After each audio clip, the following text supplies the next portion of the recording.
Good afternoon. Welcome to the first of the Emeritus Academy Lecture series for the year.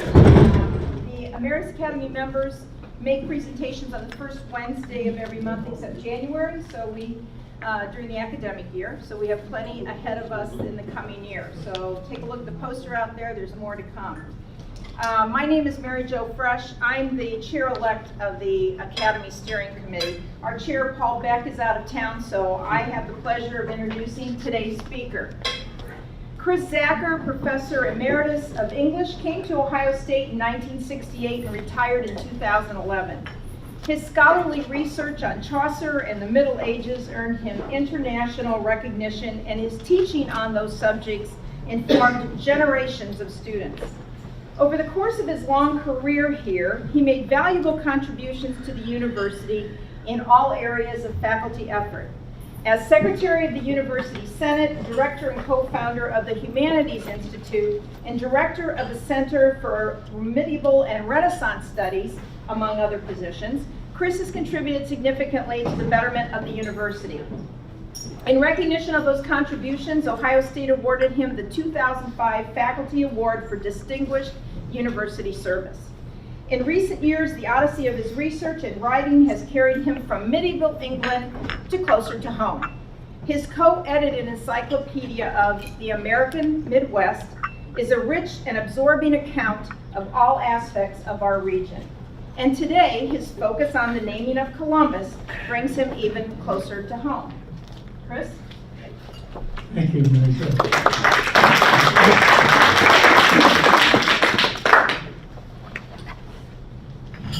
Thanks, and thanks to all of you for coming today.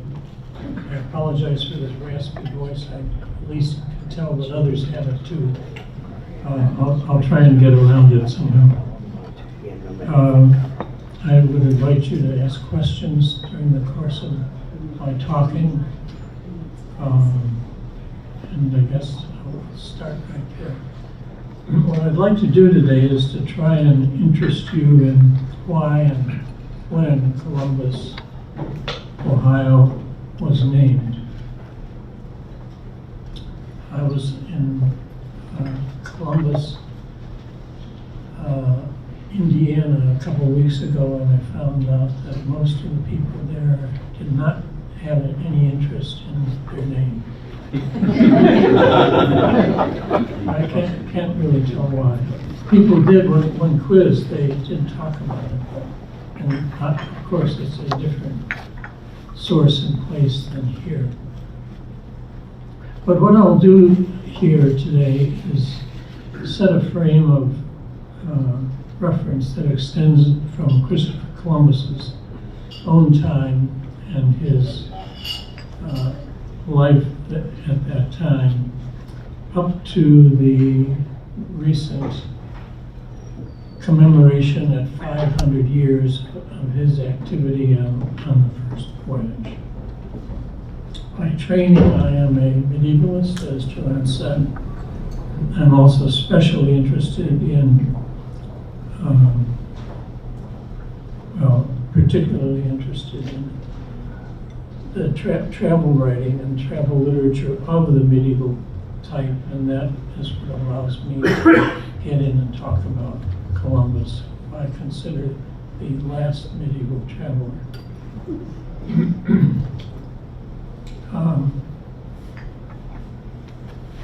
I was involved in the university's planning in 1989 and after for the big Bafo commemoration that ended with the Mariflora. And I think that my interest in that planning is what got me interested in Columbus himself. Prior to that time, I was not much interested in him. And what I learned, among many other things, was that the people in this city are some of the time not sure what that name indicates and are not also sure what to do about it. And we'll see when I get to the end. Unfortunately, that's where the answer is going to be.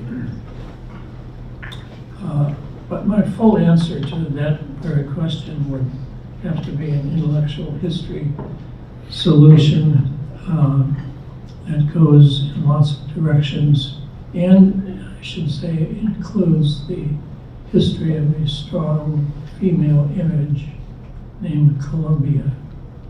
And I'll weave Columbia in and out of the story. I don't see Ed Lentz here. Is Ed here? He's the best local historian we have out of the history department. If he walks in, I'll tell you. And he should walk in because I'm going to commit all kinds of errors. He'll fix them. But first, let's talk about Christopher Columbus. Who was Columbus? Here is what scholarly opinion now says about him. He was born in Genoa in northwest Italy. He sailed for the king and queen of Spain at their bidding. He was a superb navigator. He held apocalyptic ideas about himself and what he was doing. I'm having some trouble reading my own text here. And the land that he found, he considered to be differently named and was never quite sure where he had been. He thought that his own name should be taken seriously. That is Cristoforo Colombo, which had all kinds of mystical meaning for him. And that's a problem and a question we might want to talk about separately. When he was off the northwest coast of South America, he believed that he was near the Garden of Eden. He thought that Cuba was Japan, and that the Caribbean native word for Cuba meant Chipango, which was an earlier name Marco Polo had given that very area.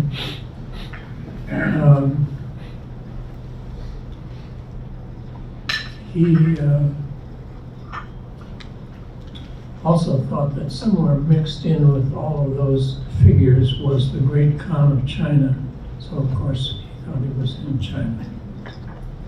He was sent home in chains for mismanagement of all kinds of things as an administrator and for mistreating the native people. He died unsatisfied with the rewards that the king and queen had promised him. And finally, he took his self-appointed titles, self-designated title of admiral, much too seriously. Are you minding that I read most of this rather than do it more casual accounting? He produced very little of the gold that he had promised. He became greedy. As I said, he enslaved the native peoples that he came in contact with.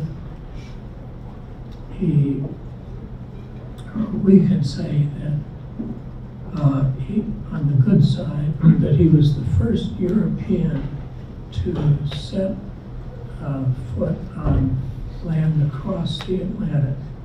And he did it 4 times, not once. And did it based on a diary he kept. That's the source of great mystery, but a diary we know he kept it. And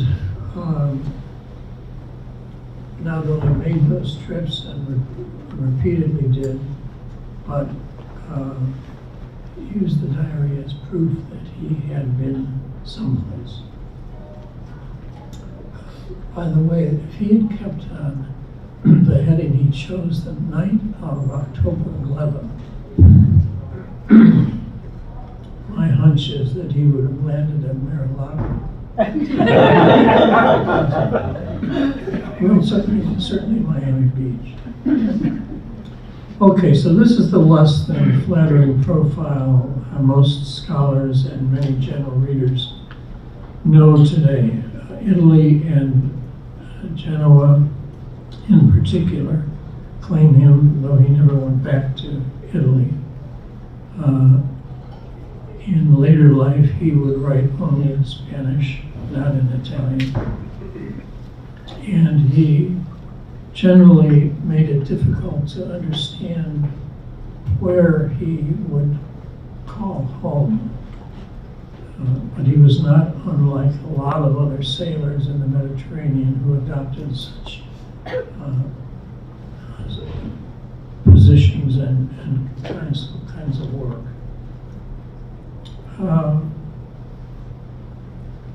Several towns and cities in Latin America would bear his name, Colon, C-O-L-O-N.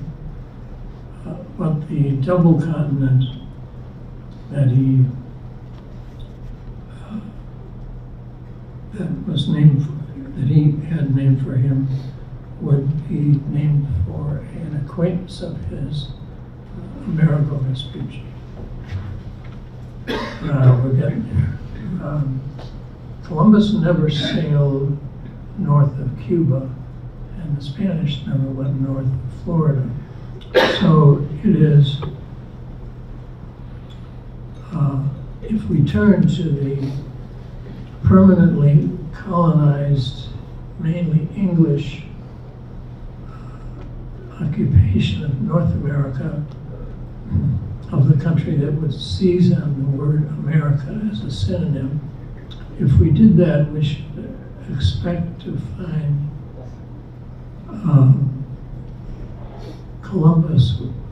we should not expect to find Columbus very, very much memorialized, that is in the north. Protestant England and her colonies generally ignored Columbus and the Catholics in their achievements and their histories. British America could also point to someone who was one of their own, whom we know as John Cabot, who was Giovanni Camote. But in the last half of the 18th century, as England's colonies gradually began to move westward and come to occupy a chief place in political myths about America, and so involved Columbus. You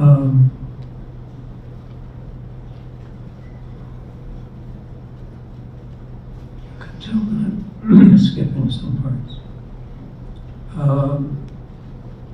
What I think they finally liked more than any other valence of their situation, the English that is, was that royal authority was theirs for the taking.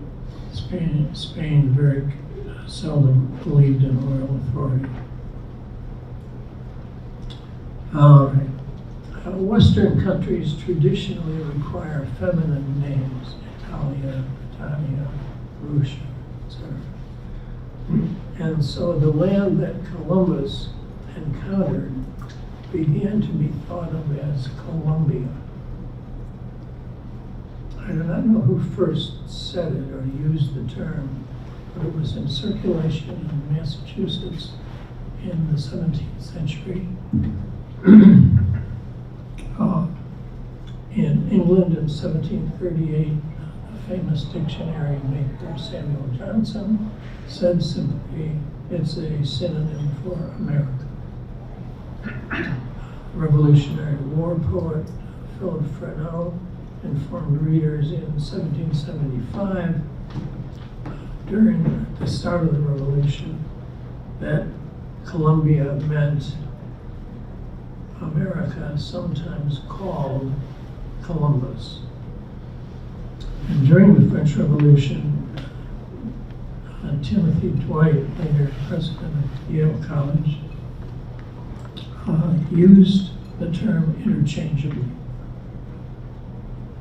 So the word sat there available to all kinds of people, but chiefly as a synonym. It must have seemed very natural then when in 1784 that college, King's College in New York City, changed its name to Columbia. In the famous 19th century trio of Columbus, the discoverer, Washington, the founder, and Lincoln, eventually the savior, that triplet moved around constantly, but the important two figures in it always were Washington and Columbus. There was much debate, which you probably know about the location of the new federal capital. And debate raged through the 1770s and 80s. One faction wanted to build a new federal building in Columbia, Pennsylvania. Others on the Jefferson side wanted to site an existing structure somewhere. As you know, the result of the debate was that the district, the federal capital, occupied was called Columbia, and the cornerstone of the new White House was laid on the 300th anniversary of Columbus's landing. When Washington died, there was a famous broadside issued titled Columbia's Lamentation.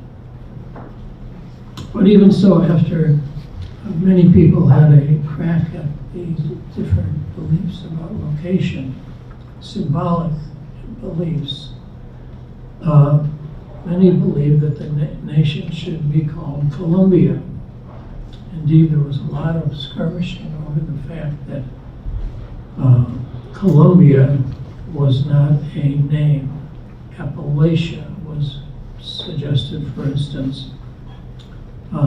Washington Irving recommended Alleghania. Let's see what else. I won't read you all of them. Another one considered was USONA, USONA, which was an acronym for the United States of North America. That made Jefferson very angry. As he said, it was not a name.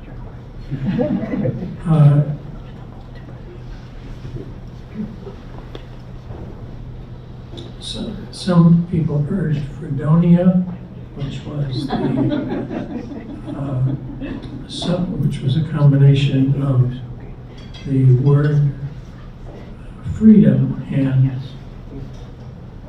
with a feminine ending, and was much favored by the Marx Brothers. Advocates of Columbia instead of the United States claimed that Columbia was short, precise, original, poetic, irresistible, flexibly yielding good adjectives and nouns. There were very serious rhetorical debates over all these issues. In 1819, however, that country in South America would take the name Colombia and put an end to the argument with Columbus in the north. And so as Americans, settlers, kept moving west and pushing their their boundaries, it was clear that there had to be something done in a more organized way about this naming business.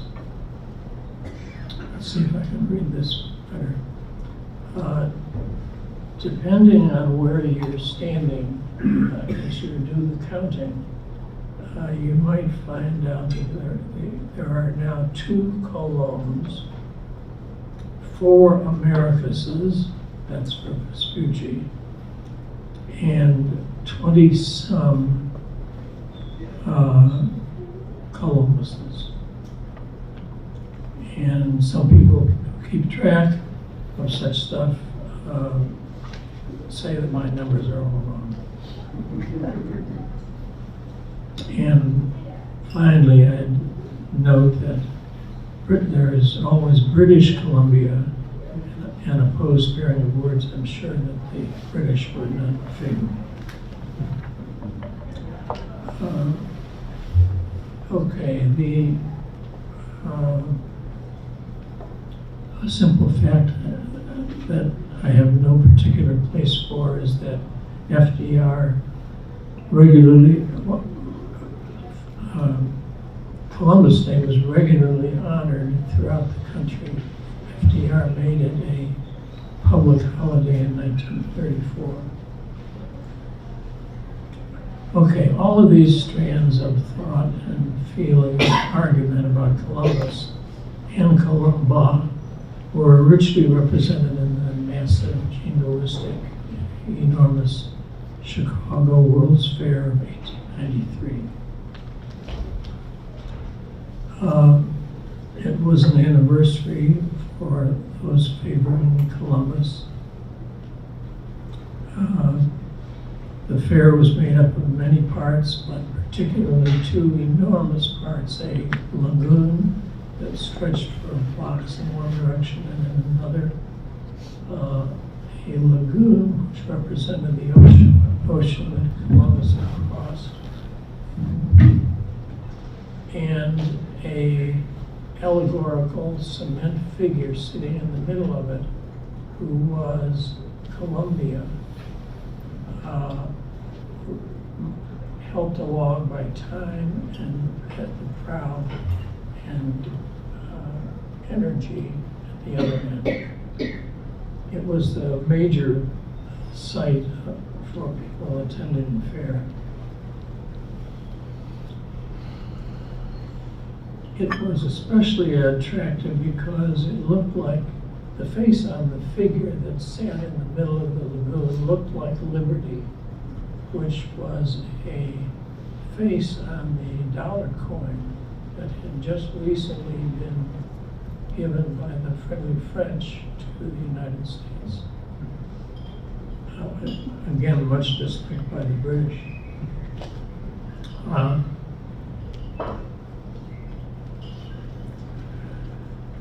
I believe in my reading that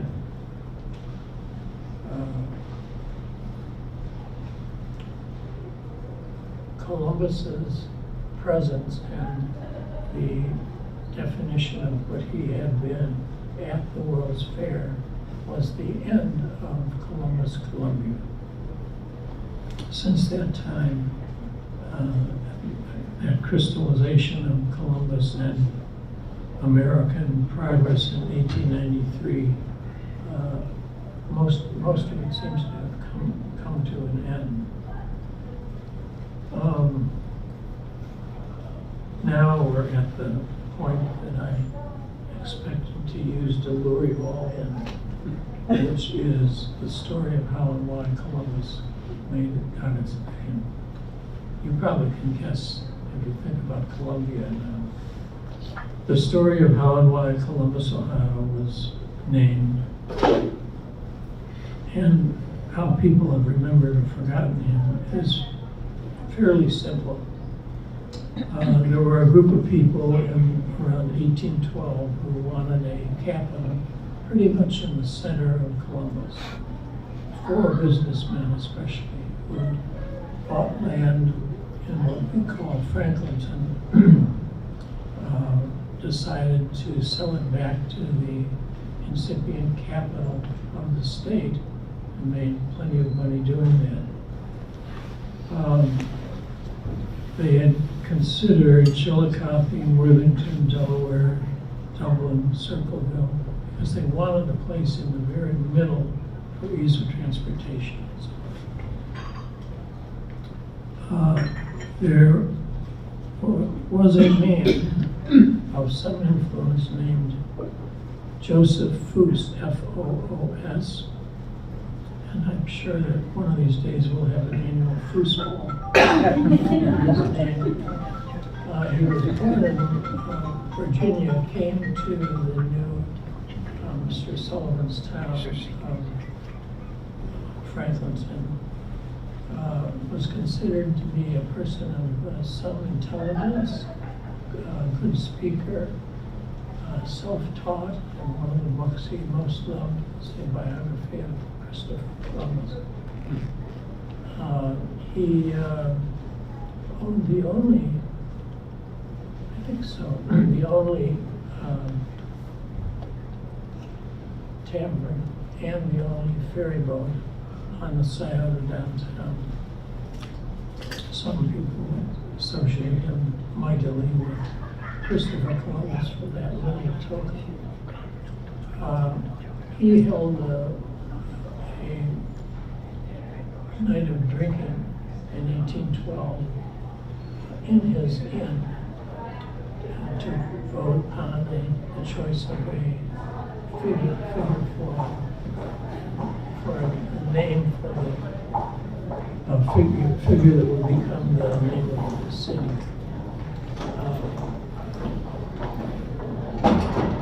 The name Ohio City was proposed first. Unable to stand a name so bland, they stayed overnight in the tavern, did it again the next day, and chose we don't know whom because they did not keep records. But they obviously chose the name and publicized it of Columbus. Columbus may be Foos may be most interesting for a document, a proposal he made to the new legislature some years later, recommending the creation of a canal done through Honduras that would link the east and the west, because he believed a lot in the need for commerce. It may be that that cluster of suggestions and ideas is enough for us to say, well, that's the guy. But we're not sure. Very little is known about the meeting, although he continued to be the state senator from Franklin County and for a long time.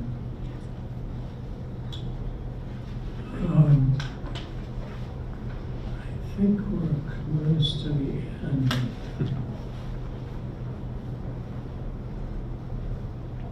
Yeah, I'll add one last piece.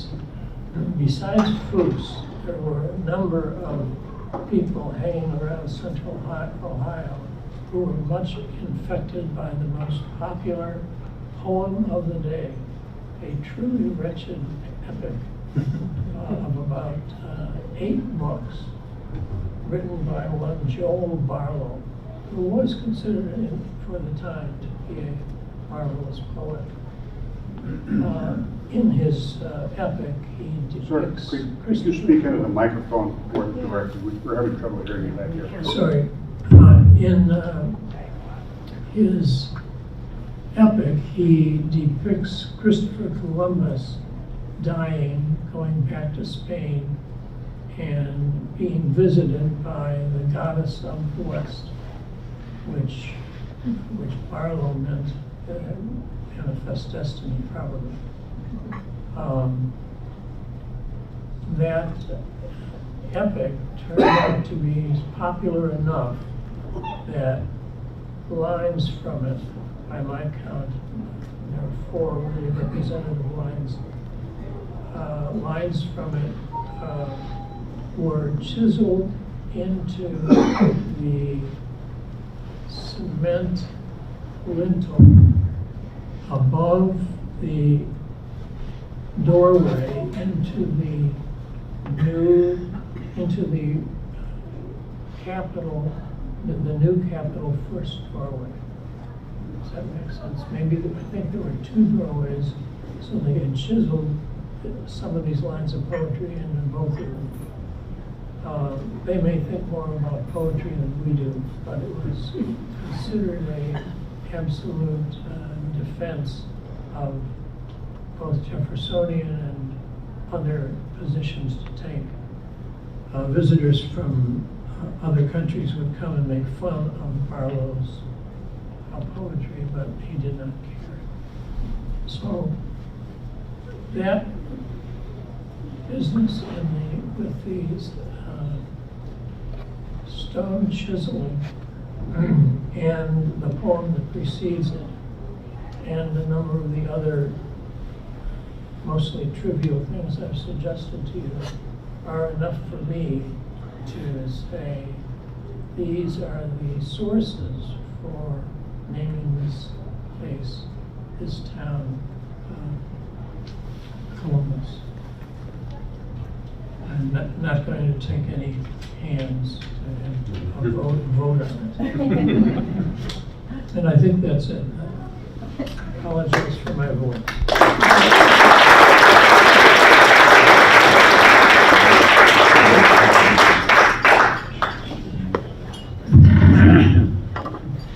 We have time if you have any questions for Dr. Stacker. Lois? Chris, I'm just curious about something, not quite about our town. Was this country really still arguing about the name of the country a couple of decades into the 19th century? Yeah, apparently. So did it have a name from day one, or? No, but Madden Jefferson, for instance, was that he said the United States of North America, that was the full name, is not a name. Uh-huh. He wanted Columbia. But United States of America was not an official name from the beginning? Others in this room know more about the history of that period than I do, but I don't think so. Okay, thank you. I have a question, but it kind of goes back to the very beginning of your talk, when you were talking about Columbus coming from Italy. And all of a sudden it dawned on me that maybe he was hanging around in the Mediterranean, sailing around the Mediterranean before he ever headed out for North America, for South America. Columbus, you said? Yeah, I mean, did he get his sailing skills in the Mediterranean? Well, we do know that he is, from age 17 or so on, traveled the entire Mediterranean, probably went to Iceland, was in maybe Greenland, was in Chris, and use the out. mic. Yeah, we can. Chris, use the microphone. Huh. Do you want to hold it?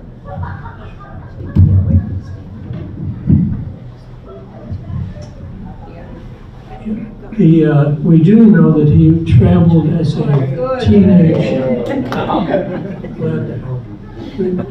We do know he traveled the Mediterranean as a teenager, but also Iceland and Greenland, very likely. These were constant trade routes. The Genoese were eager to go anywhere, and they did. None of them, Portuguese nor Spanish, went out of Gibraltar and south, though that seemed to be not allowed. But yeah, and so one thing that we also know, because of the results of all of that moving around the Mediterranean, one thing we know is that the people, the guys who worked on these ships were drawn from varied lives. it would be hard to say that so-and-so was just a Spanish sailor or was a Portuguese sailor. They lived mixed lives in the perimeter of the Mediterranean. And of course, that's why they knew so much. And why Columbus kept a diary that he probably wanted to keep secret. And it's also why the King of Portugal, when he hired men to run his ships out of Gibraltar and down along the coast, when he did that, he made them absolutely swear to, when they came home, to turn over their diaries to him. So it was a world of secrecy, and we know not that much about it, unfortunately.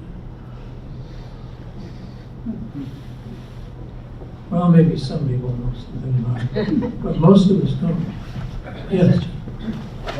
Thank you for the talk, Chris. I've been reading recently that after issues involving the statue of Jefferson Davis that we all know about, there have also been protests concerning the statues of Columbus in New York City, for example, and elsewhere.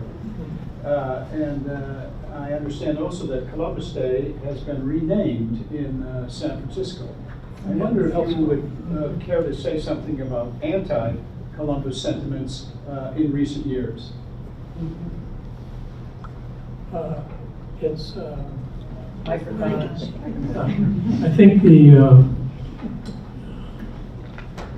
think that not just in Seattle, is that the place you mentioned? San Francisco. San Francisco. I think a number of cities are renaming as they should.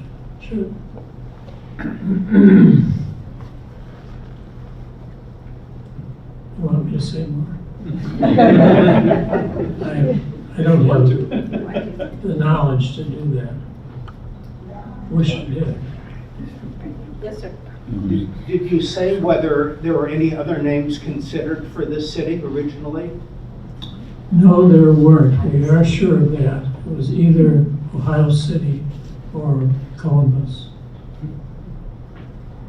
Well, there might have been informal proposals for names, but none that got into the final list of names. Well, I wanted to follow up on that question about the controversy about Columbus. Do you foresee the city, our city, the name becoming more controversial in the future? I don't know. I read the same papers you do, same television. I read the same things you do.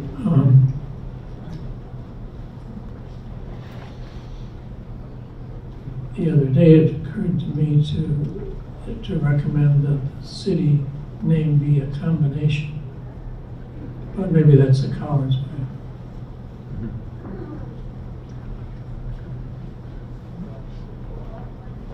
I'm not sure. So, with the debates over the historical figures, the statues and so forth, people often say that it's inappropriate to judge historical figures by contemporary moral standards. But you mentioned that Columbus was brought back to Europe in chains for mistreatment of the natives. Can you say more about what the European reaction was to the actions of Columbus? In the world, do you know more about what the reaction was? It's hard to know everything that was going on there, but apparently his misbehavior with the native people was so bad that they put him in chains and brought him back.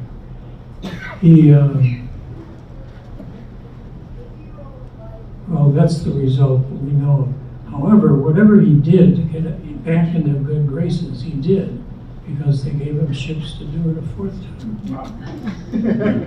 Maybe there's something wrong with the king and queen. It's, Chris, I don't know if you've seen a great episode of The Sopranos about the politics of Columbus Day between the Italian-American community, who feel Tony should take some leadership against the Native American efforts to undo the holiday. But I have studied, when I was working with Italian-Americans in Philadelphia, the politics of Columbus Day were quite intense. And in the 1920s and in these periods when Italian-Americans were really sort of trying to assert themselves politically, Columbus Day was really a vehicle for doing it. And since I know you were involved in the quincentenary celebrations and the Genoa sister city relationship and so on, I wonder if you can say anything about Columbus's Italian community and the way that they have maybe appropriated or involved themselves in this symbolism. Yeah, they have involved themselves, and each year seem to be more imaginative in how they get involved. I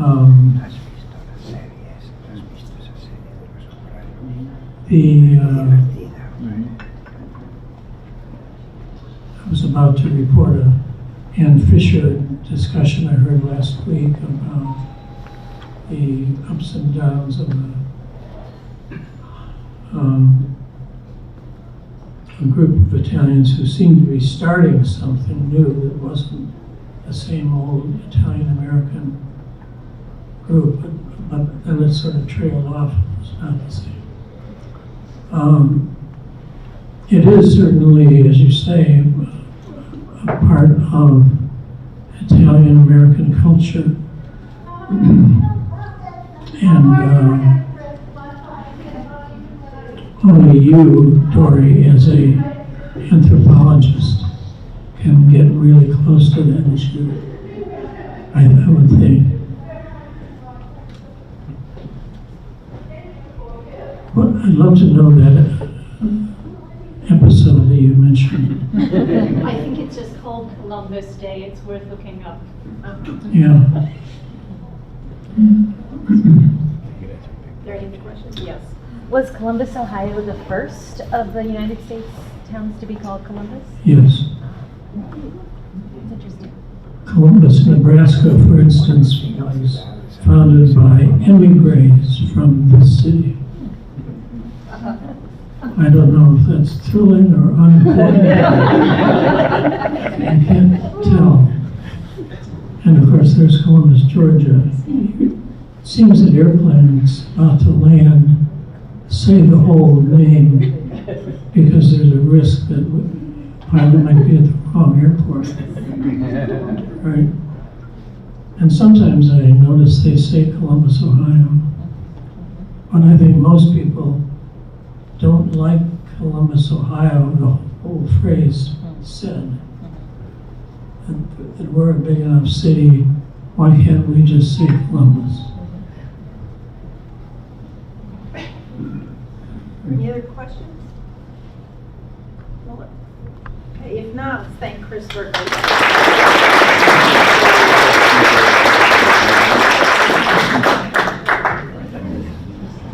At the end of all of these lectures, we have a short Emeritus Academy meeting. And I just have a few announcements to share with you. The new Emeritus faculty will soon be getting invitations to join the Academy, so be watching for that. I think Melissa said it'll be the end of the week or early next week. You will have information about going on our website. The Academy website is through the Office of Academic Affairs. If you go on to the Office of Academic Affairs website, you'll see at the top Emeritus Academy. Click on there. We have a new and improved and up-to-date website. It's beautiful. Those memberships are applications are going to be due October 16th.